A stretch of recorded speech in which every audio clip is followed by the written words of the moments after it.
Up first, is there political correctness, and is the Obama administration tiptoeing around not wanting to offend radical Islam?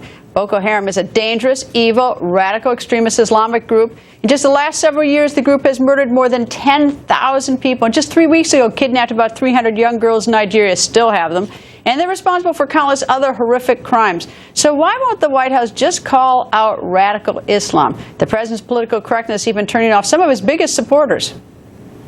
There is no mention here of connectedness to the religion, which is always what I am seeking to do, because I think that's the elephant in the room, and that in the religion at large, women are seen as property. Islam, as one of the great major religions, is providing a disproportionate share of radical nutbags killing people right now. Let's look at how long we've had people running around making excuses to hurt other people.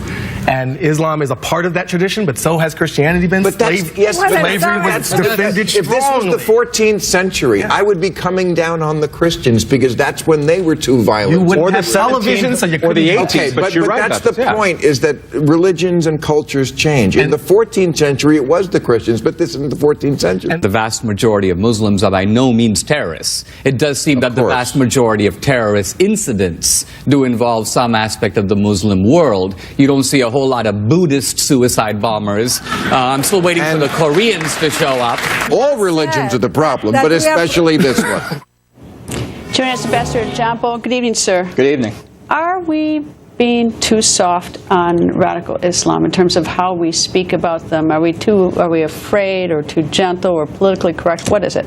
Well, I think the administration and large parts of the American academic establishment are afraid to discuss radical Islam and Islamic terrorism, because they operate under the mistaken view that if you use those words or talk about that threat, that somehow you're insulting all of Islam. And I think that's wrong in several respects. Number one, there is no such thing as the Islamic world. It makes no more sense to talk about that than it does to talk about the Christian world. People have different views and they have different experiences. And that's fundamentally what's wrong with this political correctness, and with Bill Maher's view of it too. They're all wrong. They're all talking about identity politics. You got your women, and you got your Muslims, and you got your African Americans, and those groups all think alike. That's fundamentally flawed. All right. Well, the group Boko Haram is seeking to establish a pure Islamic state, and they want it ruled by Sharia law. Sharia law is very punitive to women, extremely punitive to women. They attack Christians, bomb churches, kidnaps, and the language about them, I guess people are just beginning to call them evil terrorists, but they're not alone. No, and this is part of the growing threat of terrorism and radical Islam all across northern Africa. Now, why weren't they designated as a foreign terrorist organization some years ago?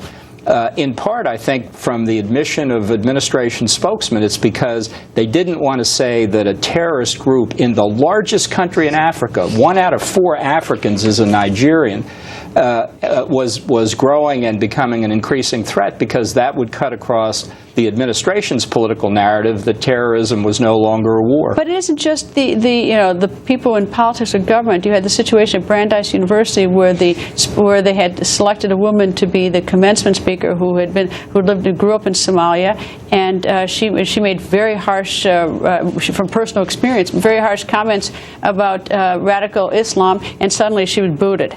Yeah, well, Ayaan Hirsi Ali actually is the worst nightmare for those who practice identity politics, because she reasoned through that she couldn't be a Muslim under any circumstances, and so she became an atheist.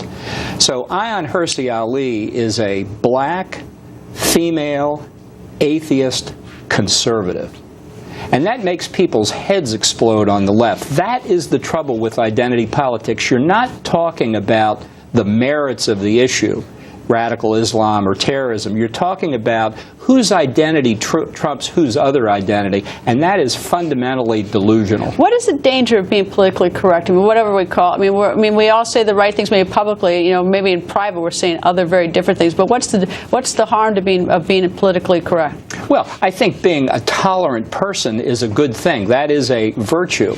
But when you insist on, as they say in the left, contextualizing debates, so that being a woman trumps being a man, or being black trumps being white, or whatever it is, detaches you from reality and makes it impossible to address pending threats, like the threat of Boko Haram kidnapping innocent girls for the sin of being educated. And of course, that's just the tip of the iceberg with Right. him. Ambassador, thank you, sir.